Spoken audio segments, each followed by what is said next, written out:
kay gatuo po jud ko sa kasabihang everything's here at KCC char. Everything happens for a reason.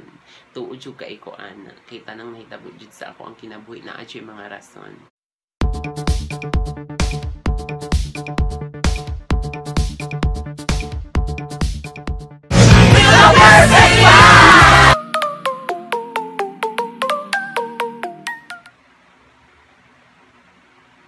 Charla. So, hi everyone. This is Randolph Vibes. Ka-perfect ba? Pero this time, makaingon na jud ko kamalas ba? Kay maula ginawala ang ako ang Facebook page. Ug hantod karon siguro naka-move on ako pero di gyapon mawala sa akong isip nga kasayang ba sa mga pictures, videos jud mismo nga naa dito ang nawala.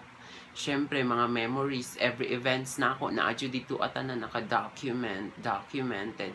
Tapos wala lang, mawala lang sa isang iglap. Kaswerte ba sa nakakuha? Pero bitaw, grabe jud, like, grabe siya kamangtas, diba? Siguro, grabe jud iyang kainggit sa ako ang kahamis. Gusto lang jud niya mabawi sa ako ang titulo nga ka-perfect. Char lang. Pero bitaw, so, mauto, daghan kay iga pangutana kung unsa jud nahitabo, asa naman, nga nung wa na may ma-search, wa na may matanaw. So, instead nga isa-isaw na ko sila, gibuhat, naisip na ko nga, buhatan na lang jud siya videos para kung na may mangutana, at least, malink na lang nako sila dirian. So, ang nahitabo ato kay na ay nag-message sa ko ato nga time nga, kana lagi daw sa instant articles, advertisements, nga i-insert nila sa ako ang video. Nagpaila siya nga isa siya sa mga company sa, unsa to nga brand, eh? Basta di lang ako isigutan ang brand kung unsa siya. Basta so, mauto ang ila kay kanang via Facebook Business Manager, na sila gipa sign up sa ko ang form. Tapos, kato daw siya kay, apila daw dito ang imong billing account, kasi syempre dito daw sila magbayad a month. Tapos ako po dito po jud ko kay legit man jud kaayo siya nga kanang link bitaw business.facebook.com nga na ana po na siya nga page kay syempre na monetize na pud gud ako ang Facebook page.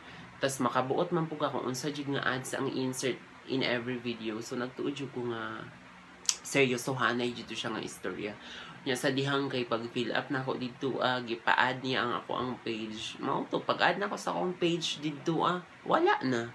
Nikalit lang, ingon nga, you don't have access to this page anymore. Nya, na, literal jud nga nang ito, mga ako ang pananaw sa nahitabo. Literal jud nga kanang murag, bitaw ko nalipo, nga murag nawala jud ko sa akong sarili ato nga time. Wala, unsa may nahitabo ani. Pero syempre, before ko ato nag-fill out na, nakutuban po jud ko ato, nga kanang basig scam ni siya, babasig hack ra ni, mahak jud niya. Anak kay syempre ang ako ang mga kaila pud like Digos Good Vibes kaduha na pud na ilahan na hack ilang Facebook page na kuha jud sa ilaha nga gi-remove sila tanan as admin. So mao tong nahitabo ang term ana nila is stolen Facebook page. Kumbaga wala nakuha jud siya sa imuha. Unya ato gi-message na ako nga ibalik nyo yung ano ko kasi Tagalog man gud to siya. Ana din ko nagpakiluoy din ko dito nga ibalik dito ako ang Facebook page kay syempre importante jud siya ana na ako'y kanang mga i-post nga videos ana gisinra niya nya pag man ato after 5 minutes tingala na lang ko di ba kay ang nakabutang man ana sa Facebook page nako is public figure public Randolph Vibes na ilista na siya gaming content so gialis din jud niya unya after 5 minutes nawala dayon ang katong akong page. Di na siya ma-search. Siguro wala pud niya ingon nga gialis dan og pangalan kay di ba ma-notify man pud mo ana tanang mga nag-like ug bisan ako. Ma-notify pud ko ana nga kanang Randolph Vibes change their name into ana Chuchu Eklavu. So basig gi-unpublish niya, maura jud ako naisip gi-unpublish to niya akong page or unsa ba kung inggit jud siya sa ako ang kagwapa iya yung gi-delete char lang. Tas naman po'y nakaingon sa ako ang kanang isa lang po daw na siya sa imong mga Facebook friend. Pero ang gigamit atong account nga nag-chat sa ko, dili na ko friend sa Facebook. Zia Luis Tambor. O diba, memorize na ako. Kay, syempre, gipost pag ito na ako. Mo to Zia Luis Tambor. Nya, di ba po ko yung matanga nga mo patod po dyan dayon anang offer kung wala na ako gistock. Ginastock mo po dyan ako na tanang mga message sa ako. O diba, stalker, anad. Pero bitaw, ako adyo nang gina-investiga. Anak na lang nga term lain kay ng stalker kay kanang murag kita jud ang gagukod nga. Ako jud ra ba ang gukuron nun. Ulo car yung suchar na. So mao to pag investigate na ko ato siyang account bago jud ko ga reply. Murag tinuod man pud jud siya nga tao ga na siya mga albums, na siya mga Facebook live. So tinuod jud siya. So pwede kay naa jud koy magukod sa ako naaman lang siya buhaton sa ako nga di maayo.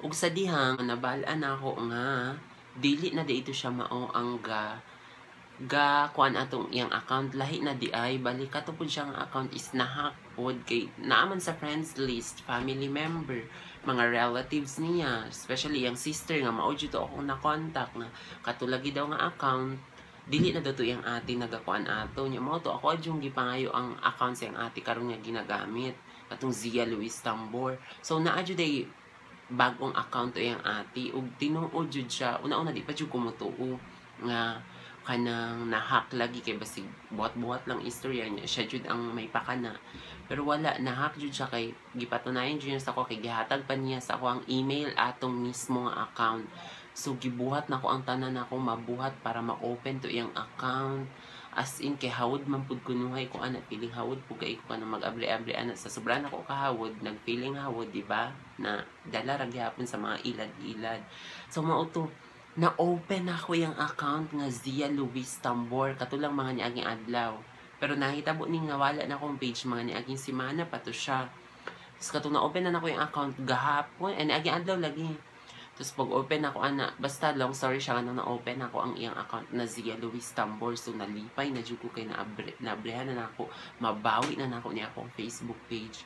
O sa dihang, pag-open ako, wala siya gina-manage nga Facebook page. So, feeling na ako, kato siya kay Facebook Business Manager man to once malink na yung page dito, daghan man din ng tao dito ang pwedeng mahimong admin dito sa ilang business kunuhay. Pero, kabalo dyan nga char lang to lang nga business pero mao na to ilang way nga makapanguha sila mga makapangawat sila mga Facebook pages kay pag open po dato nako nga account pag check nako sa mga messenger daghan kay siya gina message nga mga Facebook pages nga dili lang ako ang maulag ito mag-offer og business about advertisement sa imong mga videos ug sa dihang kawato na di ang imuhang page.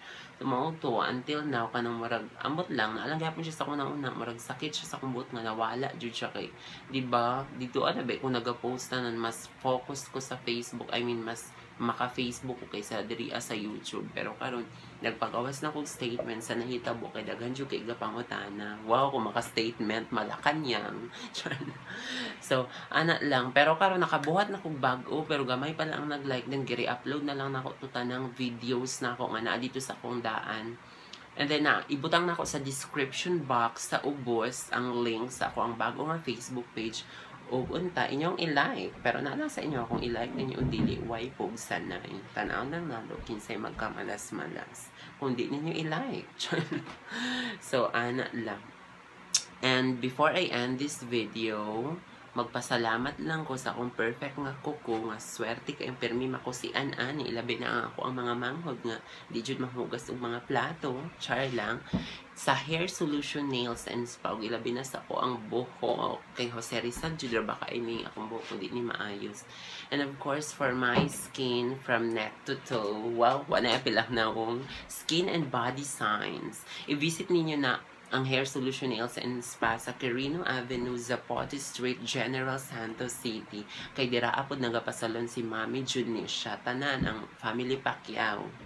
O dira sa Skin and Body Science kay perfect kay ilang mga tools and equipments nga ginagamit worldwide. Sa panahon ka ng pang-international worldwide. Sa ko naabot. So, ana lang, daghan kaing salamat sa pagtanaw ani nga video. Syempre, pa-smile-smile lang ko. Kaya syempre, padayon lang yapon ta sa akong kinabuhi. Padayon lang ta sa pagbuhat og mga videos. I-smile na lang nato ang naitabo bisag sakit kay sa tong buhat. ana jud dawat-dawat nga naay mga tao nga mga inggit kay sa ato ang kagwapa sa ato ang kaanyang kay gatuo po jud ko sa kasabihang everything's here at KCC char. Everything happens for a reason. Tuod jud kay ko ana kay tanang nahitabo jud sa ako ang kinabuhi na adyo mga rason. Kabado na ko unsay ang rason lata siyag na kung gusto niya muhamis mo nang iyang gikawat akong page. So umao lang na daghang salam.